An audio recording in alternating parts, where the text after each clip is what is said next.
Do you have keywords stuck on page 2 in those positions 11 to 20 just outside the real traffic spots? Well, here's the truth. The good news is that those are some wonderful low-hanging fruit that you can easily get over the line. And we're going to run you through a 10-step process that has been proven to move those keywords up into the money positions and into that top 10. The first thing that you need to have a look at is do a simple search in incognito mode. Open up a browser in incognito and go and search for the keyword that you're ranking for just outside the top 10. You will then see exactly what people are after with the results that are coming up in the top 10. Have a look at the formatting of the respective piece of content. Have a look at the core messaging for the top ranking piece of content. And that will provide guidance on how you need to adapt the intent of the content that you have on that specific page. Might be that a lot of the content is in long form in those top positions. It might be that they are step-by-step guides that are provided. It might be lists that are provided. So make sure that your content aligns with some of the intent shown on Google and that you don't try and force something that Google is not going to recognize and is not going to reward. The second thing that is very important to have a look at is to do a content gap analysis. So if you have a look at the other pages on page 1 and the content that they offer, have a look at what issues they address. Have a look at what questions they answer and how they help people to figure things out. If your page is not providing answers and input in the same way, you are missing the mark. And then it's going to be exceptionally difficult for Google to see you as a strong enough authority on the same topic and give you that bump up to page 1. Once you've identified all of these differences, write them down and make sure that you start writing answers to each of these. A great way to just structure it is to give each of them their own heading and just write a paragraph or 2 about it. It doesn't need to be an exceptionally long piece of content. It just needs to be something that matches up with what is covered by the top sites as Google sees it. So simply, if you cover what the site in position 1, 2, 3, 4, and 5 cover in their pieces of content, and you are more comprehensive than your competitors, you're going to win out more often than them. The next thing you want to have a look at is seeing how you can strengthen your EEAT signals. To improve those EEAT signals, you need to show Google the authority and the expertise that you've got, the trust that you've built up. There are a couple of things that you can do that would help. Adding author bios that are detailed and that show your expertise would then be something that would go with each piece of content that you have across your site. Starting to build up a connection between you being an expert on that subject matter and what you offer, including citations to quality websites to back up any of the claims that you have on your site, is a surefire way for Google to understand that you are not just trying to get the click for the sake of doing business. You're trying to help, you're trying to inform, you're trying to guide visitors when they land on your page. So don't be scared of putting a link to an external source or referencing an external source when you've gathered some of the information from that source. The visual aspect should also not be downplayed. If you add relevant photos or images, something like an infographic, that all adds to the quality of the article that you're putting out or the piece of content, and it just adds to the overall trust that you will build with users and that you will build with Google. Up next, you can tick a couple of very simple boxes. These are some of the technical elements that you just need to make sure that you do have in place. This is the easiest of all of the steps to get right. So don't neglect this. Start by optimizing your title tag. It still has a lot of weight when it comes to organic SEO rankings. So make sure that you add a 50 to 60 character title and mention your keyword relatively early in that title. Your meta description helps with the click-through rates, and it's something that is also a good description of exactly what you offer on your page. The opening paragraph that you put together should be short and concise, maybe 50 to 75 words in total, and it should sum up everything that you are going to be covering in the article. Always make sure that you use an H1 for that main header on the site, and then have the correct structure with H2 through to H6 for the rest of the headers that you have on your site. Important to structure that consistently throughout your site so that Google can see you are trying to guide people in a very logical, methodical way. For the images that you have on your site, it's always good to add alt text. It doesn't really have a great impact anymore on how you would rank in regular organic rankings, but you might actually pick up a couple from Google's image search. Also, for people who have some challenges visually, it would help their screen readers to pick up what that image is about and be able to explain that to the person. So it wins on that front as well. For our next step, you can actually just use the power of the rest of your website. If you link pages together that are related to the same piece of content, that is the best way to strengthen your site overall. One of the easiest ways to find out which pages you should link together is to go to your Google Search Console, type in the word that you are trying to improve the rankings of, and when you go and have a look at the performance stats, filter it according to a query that contains your keyword that you're trying to rank for. It should bring up the page that you're already ranking for, as well as others. When you then click just below the graph, you click on the Pages tab. So all of the pages that come up there are seen by Google as having some relevance, and they might be ranking quite some way further down on the page. But even with those rankings further down on Google search result pages, they still have relevance in Google's eyes. So if you then go ahead and link those pages together, it helps Google to understand that all of them are working together to provide useful information for the people that visit your website. You can also use varied anchor text between these respective pages.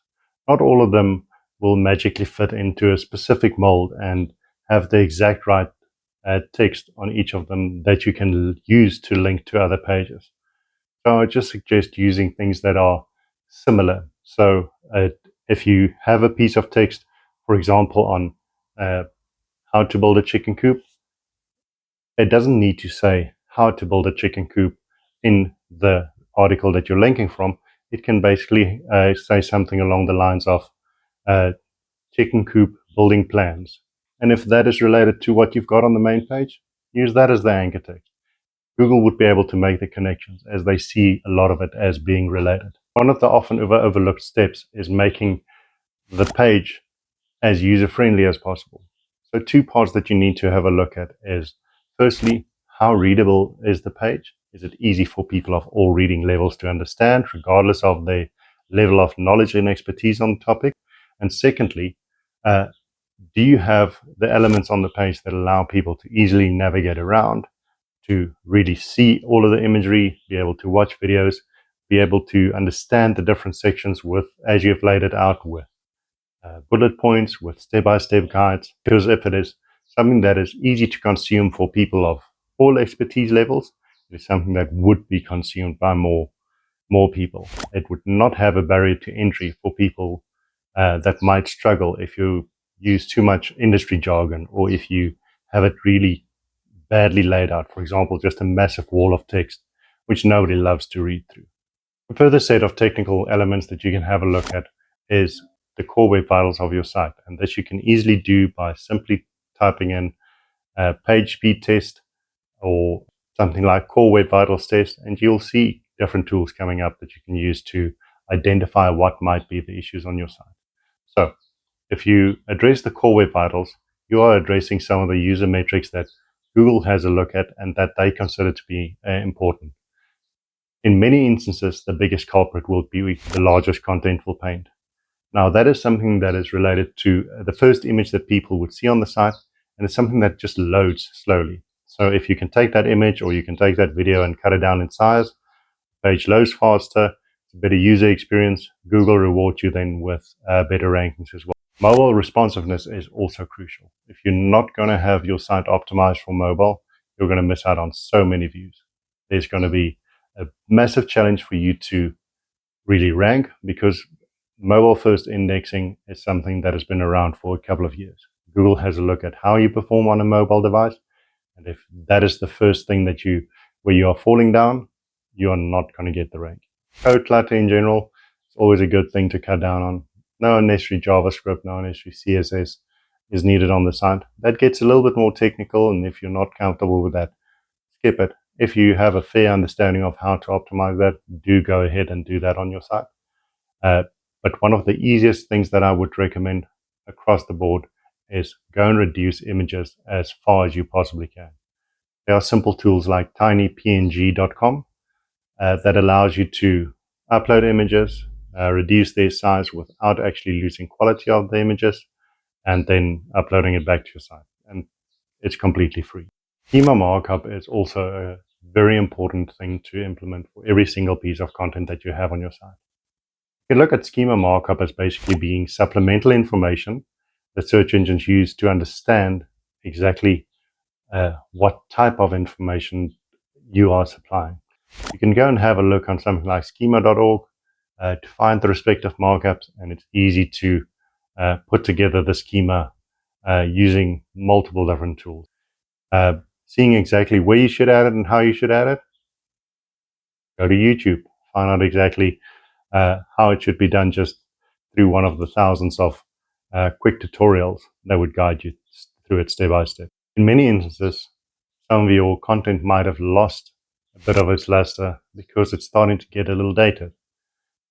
Somewhere that is always good to start is having a look at pages that are that haven't been optimized in the last 12 months. So anything sitting in position basically 11 through to about 30 or 40, you can have a look at re-optimizing. Just adding some fresh content, adding a couple of paragraphs, doing a bit of a rewrite of that first paragraph, adding some graphic elements, adding some lists and how-to guides in there, or FAQs, and you would be set. Google has a look at when a page was last updated. It's easy for them to pick that up. It's easy for them to understand. And once they see you providing more up-to-date content on a regular basis, you'll be in a good place. Something never to overlook is always making sure that any piece of content that you build, whether it is new or you optimize something that exists, is to have a strategy of topic clusters. Topic clusters usually have a central topic that you're trying to cover with a page, and then you're trying to optimize it by creating cluster pages around it. The cluster pages support the main content, and they are supplemental pieces of information that show your topical authority to Google and to LLMs. So it's important to make sure that you put together that topic cluster and link internally between it, try and cover the content from a couple of different angles that logically fit together. And based on that, you can then ensure that those pages as a grouping would do far better than they would have if they were all individually just scattered throughout your site. So let's sum it all up. Here's your action plan. In the first week, have a look at intent and do some analysis around that. Get all of your keywords together for everything that ranks on page 2 and maybe down to page 4 of Google search results, and see exactly what you're ranking for, and then go and have a look at some research to see what your competitors are doing. Have a look at their content and exactly what they are offering to get an idea of what is going on.